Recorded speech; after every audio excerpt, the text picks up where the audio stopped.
It's turning into a nightmare road trip for the Dallas Stars. They fall in Ottawa by a final score of 4-1 as the Senators hand the Stars their fourth straight loss. You're Locked On Stars, your daily podcast on the Dallas Stars. Part of the Locked On Podcast Network, your team every day.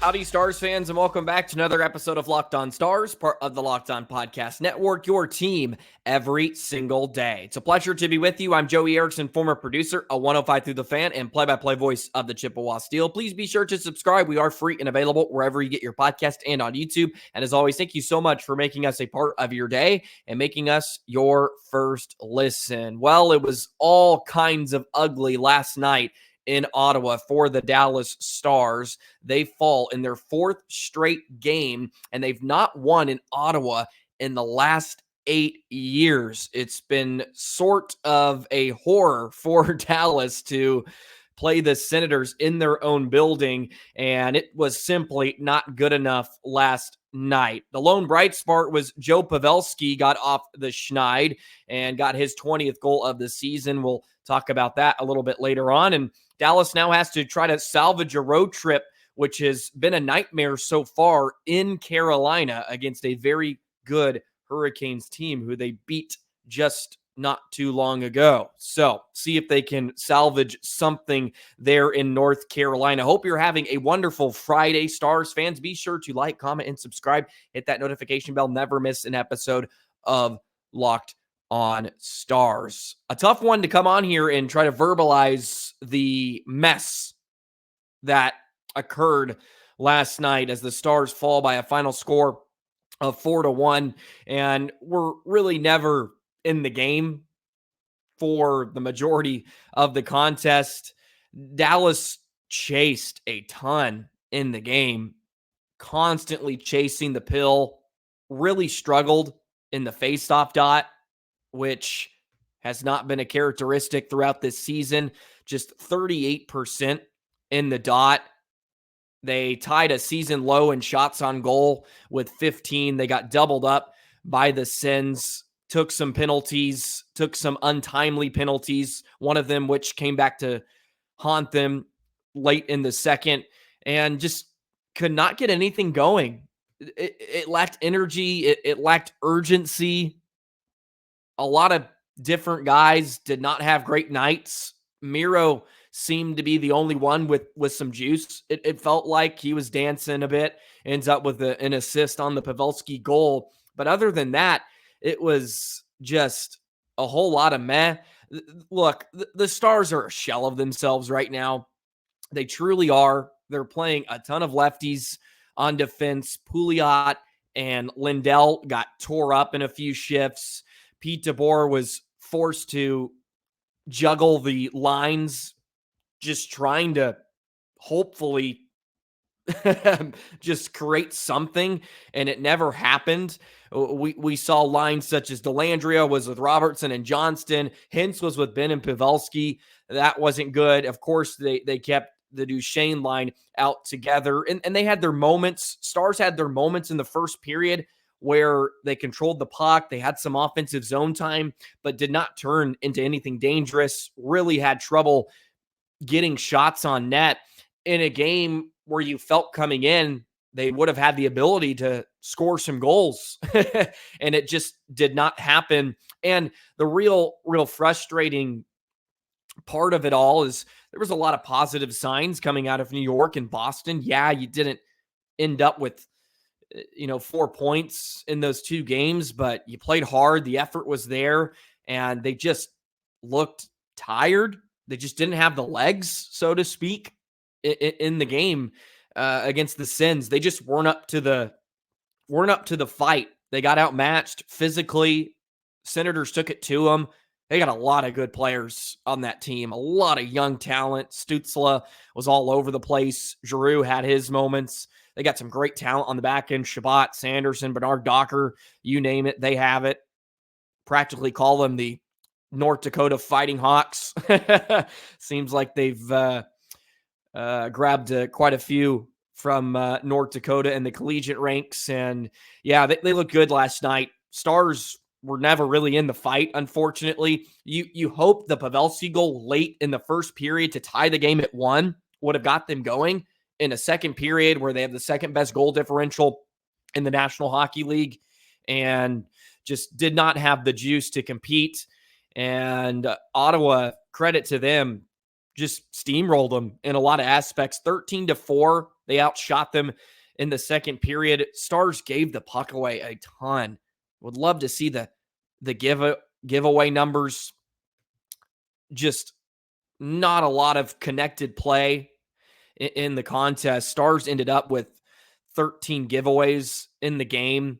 Just were not connected, especially on their defensive zone exits through neutral ice. Could not connect more than 2 passes together. Credit to Ottawa. They took a ton of time and space away. And when the Stars did have the puck, they did not have a ton of time, could not find each other. There was a ton of icings in the game, just did not have a flow, did not look like Dallas Stars hockey. Just not themselves last night. And as I mentioned, they're just a shell of themselves right now. With the injuries they've endured, they're trying to find a semblance of a lineup to throw together. And we've basically gotten to the point where you got to bring somebody in. There has to be an outside answer to the problem. You need a defenseman, as it was, even when you're fully healthy. You may want a depth piece now, depending on the Dadonov injury. Who knows there? I think he's going to come back before the end of the season, but it is something to weigh when you get closer to the deadline. But they desperately need help on the back end. We saw Lindell and Suter out together as a pair, and it's just simply not good enough on a night in and night out basis against an Ottawa team that is very talented offensively. They've been really good on that side of the ice, but you really never had control of the game. Never once felt like you had them on your heels, and that's the disappointing part. You got outchanced 24-15, and part of it's a stinker. It's a stinker, but it's kind of ugly, like really ugly. And you could tell DeBoer was frustrated. The bench was frustrated. And as I mentioned, it felt like Miro's the only one that had some juice in the contest. And Dallas just never got anything going. And it was a real tough watch. I mean, they couldn't put 2 passes together past the red line. Tried to be really cute instead of just flinging pucks on net against a netminder that has a goals against average north of 3. Jake Oettinger did not have a good night either, which certainly did not help. Not that a few of the goals were on him, but he was shaky from the start. And credit to DeBoer for taking him out, especially with the effort that was in front of him. Just did not look like it was going to be Dallas's night. Even when they tied the game at 1, they were really on their heels, and they were probably fortunate to be in the game. And Ottawa just continued to pressure, continued to force the issue. They dictated play, is how I would put it. They just dictated the entire night, all over the sheet. Dallas was chasing, they were pursuing, and we're just not connected as a unit. And I credit DeBoer for changing up the lines too, but I also think it had an adverse effect where, well, these guys have never played together throughout the season, and there's just real no chemistry. But at the same time, who cares? Just try to manufacture something. So I understand. I can't really knock him for that because it was pretty pitiful as the trios go about in the game. I would love to take a look at the Corsi percentages for the lines. Pavelski, Benn, and Steele at 41%. That was a trio that was together at the beginning. 40% for Dellandre, Fox, and Smith. Pavelski, Benn, and Rope, which was just brutal line. Did not play a ton, but only 25%. That just did not play with the puck. And that's pretty much up and down the lineup. It wasn't a one line issue. It wasn't a one pairing. It was a really lackluster effort from the lineup up and down. And look, it's a long road trip they're on. They've played really hard and not gotten much out of the last few games, which I'm sure seeks into the psyche of the squad, but they're stumbling here. They've lost 4 straight. Colorado with a win has a chance to tie the Stars at the top of the Central Division here. So they have some work to do. And as I mentioned yesterday, it doesn't cause me to, jump overboard or throw the life raft out quite yet. The schedule's going to get easier. Avalanche fell in OT actually, so they just picked up the 1 point. So Stars do still have a point edge, but it's a tough schedule right now. February's just a gauntlet, and they just kind of have to survive. They kind of have to survive until they can get some reinforcements, until they can get healthy again. And we haven't had any updates recently on Hakanpaa or Lundkvist. I'm sure we will on next Monday or over the weekend about where they stand. But man, they need some help. They need some help. And look, I was real bullish on their chances coming into the game after the efforts we saw on Monday and Tuesday. But I think some of the hockey's just catching up to them. And Ottawa was fresher. They were hungrier, and they were the better team. Plain and simple. Better team. Stars got bullied to some degree, and they're stumbling now. They've lost 4 straight. Gotta try to salvage the road trip tomorrow in Carolina. That'll be interesting. They'll have some pride, I think. Maybe Oettinger gets back in the pipes, see if he can kind of reset and just have a bounce back. He usually plays really well after a loss, so would love to see him back in the net and give him a good start. He needs one. The Stars need one. They got to stop the bleeding at some point and get some points here in the next few contests. All righty, let's jump into Joe Pavelski, who was the lone bright spot in the contest. Another 20-goal season. He's not slowing down, and he puts himself in pretty good company in NHL history. I'll tell you about in just a moment.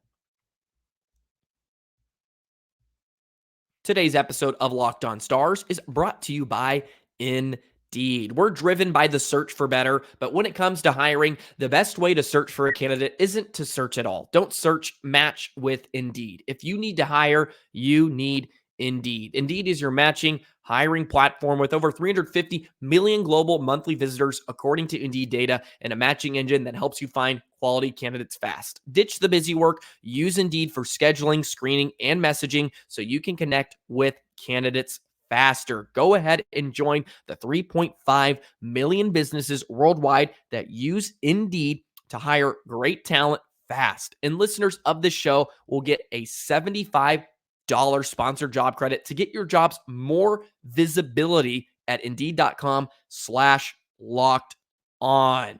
Just go to Indeed.com/locked on right now and support our show by saying you heard about Indeed on this podcast. Indeed.com/locked on. Terms and conditions apply. Need to hire? You need Indeed.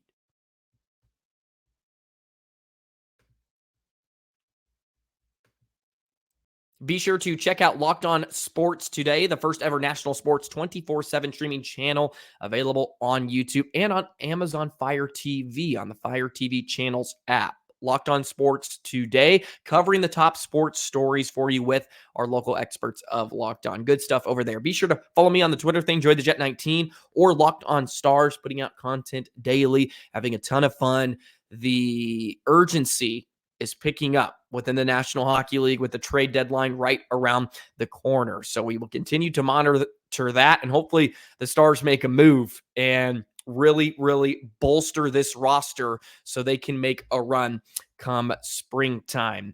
Joe Pavelski, however, was really the lone bright spot in the game for the Stars. He scores his 20th goal of the season. And I hate to brag, but he was my shooting star pick, but I'm not very happy about it because Dallas did not play very good. But it was his 20th of the season. He now has 14 seasons in the National Hockey League where he's notched a 20-goal season. I think I said 8 yesterday, and I apologize for that. It was a wild undersell. Maybe it was something else that he had 8 seasons worth of. I don't know. Anyways, 14th, 20th goal season for Pavelski. Becomes the 4th U.S.-born player in NHL history to reach the 20 mark 14 times in his career. Mike Modano had 16. Patrick Kane had 15.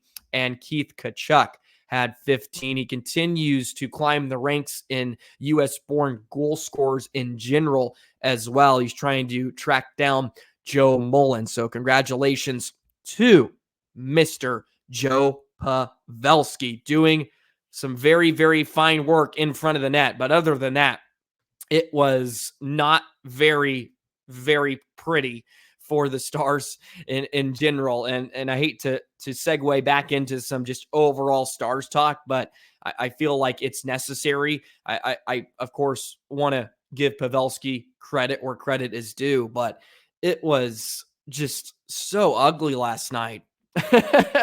They did not have the energy needed to compete last night, and it was just not pretty. And they're a shell of themselves. They truly are. And I hate to come on here and just kind of bury him to some degree, and I don't feel like I'm being unfair, but there is a lot of adversity they're going through. But at this point in the season, against a team like Ottawa, you just have to put up a better performance, because if losses continue to pile up like this, it's going to be really hard to win the division. It's going to be really, really hard to win a division with the way Winnipeg has played and Colorado. Oettinger needs to be more consistent. Look, he's had stretches this season, and I've ridden the roller coaster with him. I'm not giving up on him, but he just has to be more consistent on an everyday basis. Like you can't have these stinkers every 5 to 6 starts.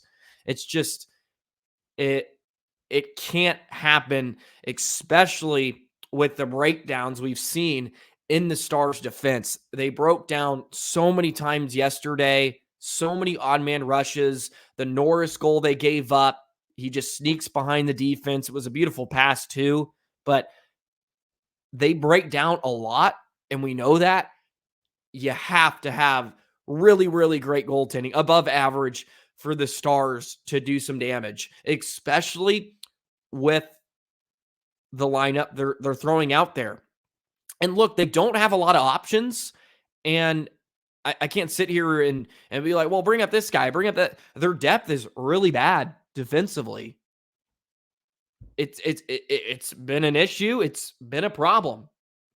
And we've documented it throughout the season, and we've kind of reached the situation, which is code red, right? Well, the defense is fine until there's some injuries and if things don't go their way.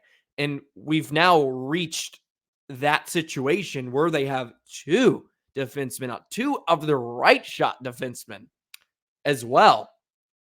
And they're kind of in Mayday and just trying to slap whatever you call those commercials, sticky paint on the seal of an outside, I don't know, a boat or something, whatever it's called. And they're just trying to put a Band-Aid on it. And they don't have a solution unless they make a trade. That's where they're at.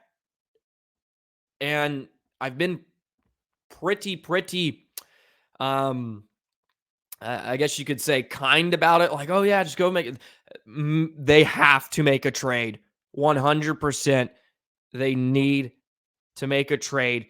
and grab somebody that's not a Band-Aid, that will help this defense just cover holes and just be a solution. They need more mobility. They need some more physicality. They need a little bit of everything, preferably a right shot that you can just kind of plug and play. You don't want to have to think about it a ton. And Tanev is the guy that a ton of rumors are flying around that the Stars have interest. And I know they want to get a first-round pick out of him, which it seems to be the case. If you're Dallas, I think you give up a first-round pick for him. What is a first-round pick doing for you at this point?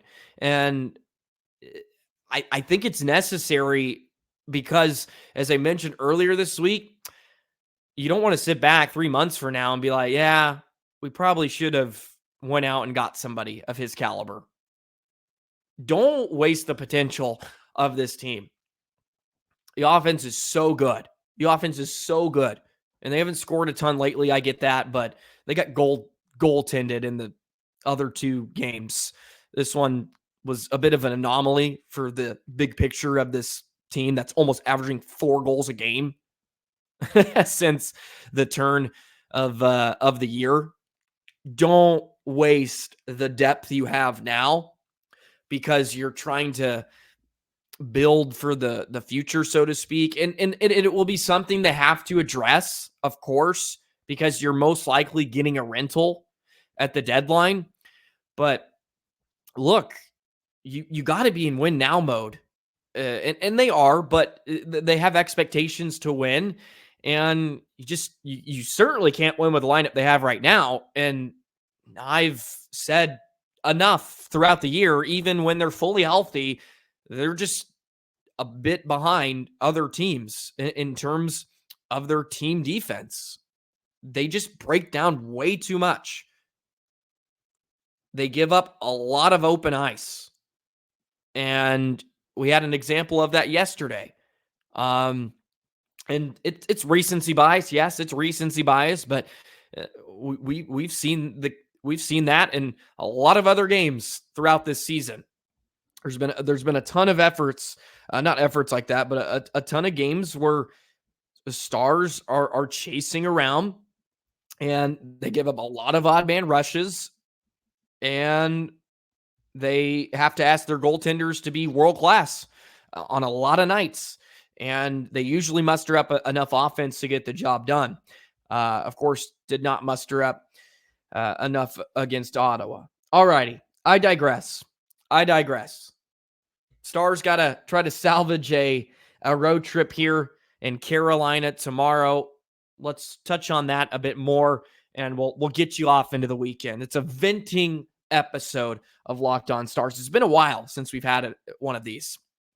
I feel like it's been since I remember the really ugly one against Colorado when they blew that 3-goal lead. I believe it was, or maybe it was the OT loss. No, it wasn't. OT loss. Sorry, not the 3-goal lead. The one in January. Oh, that was a brutal one.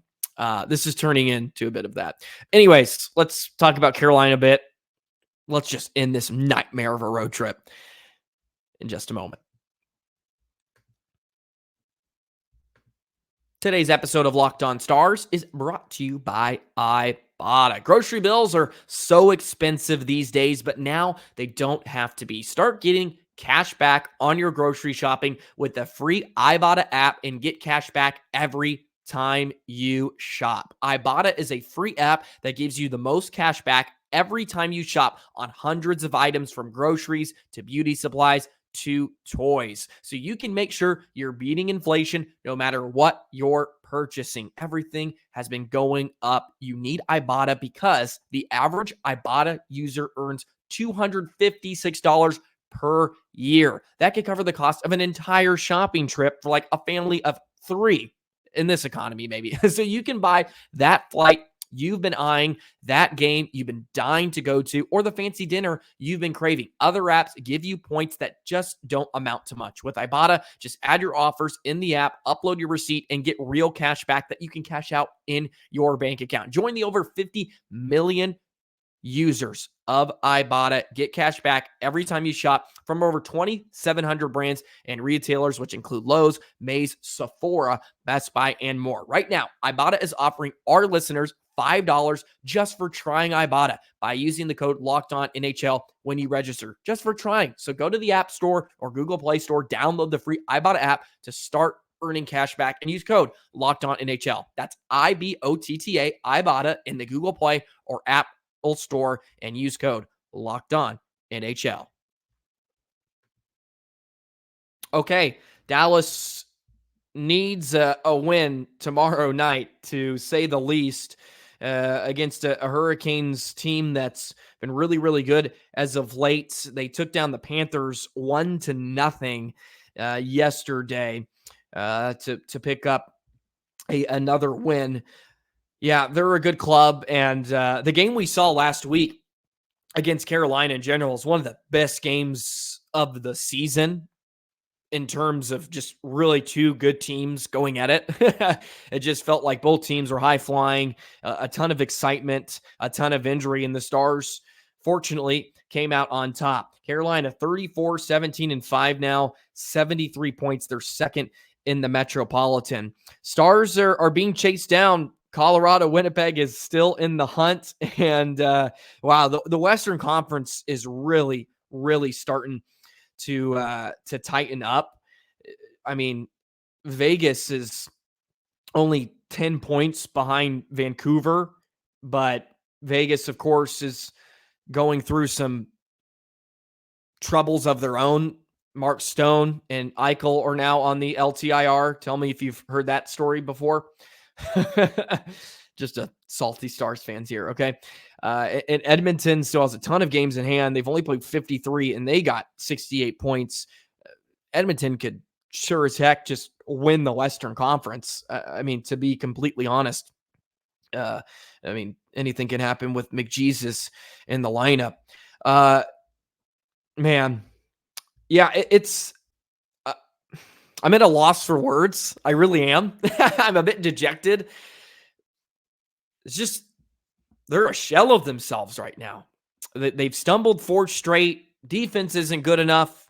Offense just wasn't good enough last night. But in the grand scheme of things, the offense has been carrying this team all year long. So I'm not going to sit here and destroy guys. Even though somebody that's really been on my whatever list you want to call it, Jamie Benn, like, is a no-show most nights.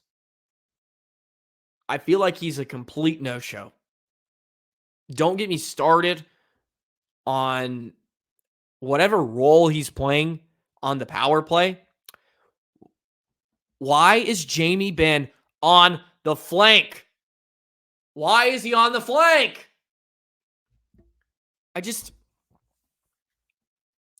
He doesn't take one-timers. He's skilled, okay? Look, he's really skilled, but every time he has it on the outer hash marks, it gets stripped and cleared. Right? Like, every time. Like, I don't understand. And then at 5-on-5, just not producing. He's having a really bad year. He really is.